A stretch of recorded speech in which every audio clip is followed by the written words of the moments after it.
Look, I know what you're thinking. You clicked because the title promised some chaos, and trust me, I'm here to deliver. But let's get the basics straight. This isn't some dumb, sloppy high school drama. I'm not some kid who just got their first apartment. I've been out here living in Los Angeles, surviving the rent on Melrose Avenue long enough to know how to spot a red flag and, more importantly, how to step right over it if the view is good enough. I'm not going to give you my number, but let's just say my birthday is close enough to my college graduation that I'm still paying off those loans, and my mom still calls me for my weekly laundry report. You do the math. This whole mess started with Denver. Yeah, Denver. Tall, annoyingly perfect hair, the kind of guy who calls you babe, but actually means it. He was the golden retriever boyfriend, loyal, a little simple, and absolutely obsessed with his fiancée, Phoenix. And Phoenix, oh, Phoenix was the prize. She had the corner office, the condo overlooking the ocean in Santa Monica, and a family that basically invented generational wealth. I met her at a networking event downtown, one of those miserable things where you pretend to care about sustainable energy. We clicked, fast. She was cool, detached, and she needed an assistant to help with the sheer volume of her life admin. That's where I, Sydney, stepped in. The job was meant to be purely professional. Strictly business, as in, don't touch the filing cabinet marked private and don't look at the keys on the hook. But living in LA, you're always chasing that upgrade, right? And Phoenix's world? That was the VIP section I desperately wanted a pass to. I was in her house on a daily basis, running errands from the Beverly Hills boutiques to the little artisanal coffee shop near the Grove. I saw the dynamics. I saw the way Denver looked at her like she was the last scoop of ice cream on a hot day. But I also saw the little cracks. One night, she had a massive charity gala, the kind where the minimum donation could pay my rent for a year. Denver was supposed to be her arm candy, but he got stuck on a delayed flight from New York. She was freaking out. Sydney, I need someone who knows the seating chart, someone who can tell Mrs. Van der Zee she needs to move seats without starting a diplomatic incident. You're coming. Wear that dress you wore last week. No, the black one. The one that looks like you could be doing something naughty later. That was Phoenix's brutal honesty, cloaked in a compliment. So, I went.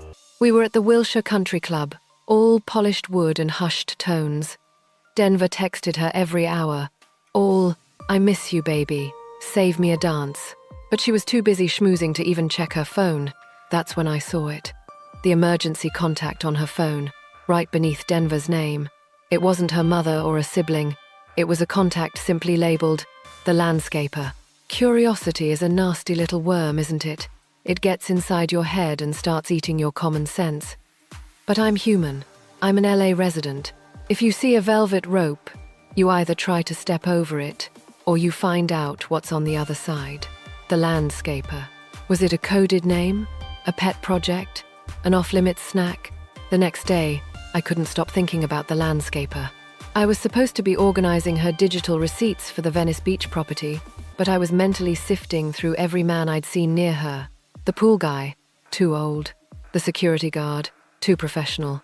Denver's cousin, nope, too clean-cut. I even mocked myself out loud.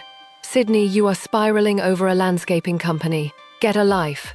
This isn't a spy novel, but it felt like one. It felt like the secret ingredient she kept hidden from her perfect future. Then, pure luck.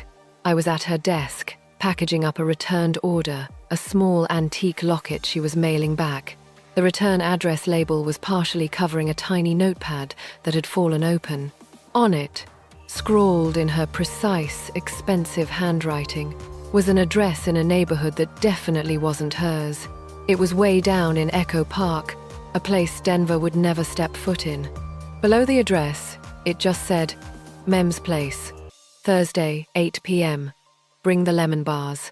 Mem, not a landscaper, a lemon bar delivery. This was the coded language of something more personal, something she wanted completely separate from the pristine, high-gloss life she shared with Denver. Phoenix had told me she was going to a late-night yoga retreat on Thursday. Yoga? In Echo Park? With lemon bars? Yeah, and I'm dating Ryan Gosling. I did the bad thing. The incredibly impulsive, boundary-obliterating thing. I decided I needed to test the lock on that door. I needed to see what was behind the velvet rope of her Thursday nights. I started preparing my emergency supplies, which for me meant a strong cup of coffee, my fastest walking shoes, and a lie ready to deploy about a missing package delivery should I get caught. Thursday night rolled around. I told Phoenix I had a dental appointment that ran late. I drove my beat-up car across the city, out of the familiar territory of West Hollywood and into the dimmer, more local streets of Echo Park. The address on the notepad led me to a small, 2-story bungalow, cute, overgrown, and very unlike Phoenix's glass and steel condo. I parked a few houses down, pretending to text. My heart was doing the samba against my ribs. What am I doing? I thought. Am I about to witness a betrayal? Am I about to ruin a life? Or am I just going to see her paying the actual landscaper for a late job? I was ready to bolt. Then, the front door opened. It was Phoenix. She was wearing joggers, a soft t-shirt, and no makeup. She looked younger, happy, more relaxed than I had ever seen her. Standing in the doorway, laughing as she took a platter of lemon bars from her, was a man. He was tall, but unlike Denver's expensive cologne and tailored shirt, this guy was wearing a worn flannel and had paint smudges on his hands. He looked like an artist, or maybe a musician. He looked like he could actually be a landscaper, but with a different kind of code. And as he leaned down to kiss her, a slow, comfortable kiss, I saw his tattoo peeking out from under his sleeve, a giant, detailed oak tree, the landscaper. I didn't need to check his name. I knew. This wasn't a fling. This was her second calendar, her parallel life, the unlisted apartment where she kept her real self. The man who saw her without the diamond engagement ring. My phone buzzed in my hand, a reminder to pay my own tiny, pathetic rent. It hit me. I was standing in the street, watching the most successful woman I knew risk everything for a guy who probably didn't even have an ocean view. I drove home, fast. I deleted the address from my notes, scrubbed my phone of any record. I felt sick, but also energized. I was holding a nuclear-level secret, a key to her entire, carefully constructed empire. Do I tell Denver? He's a good guy, too good. Do I tell Phoenix I know, and leverage this for a better salary? Or do I stay quiet, pretend I never went to Echo Park, and keep the spare key to her deepest secret in my back pocket? It's not about the money anymore. It's about the power. It's about knowing that I, Sydney, the assistant who lives on Melrose and worries about her laundry, hold the fate of the woman who owns half of Santa Monica in the palm of my hand. What would you do? Am I wrong?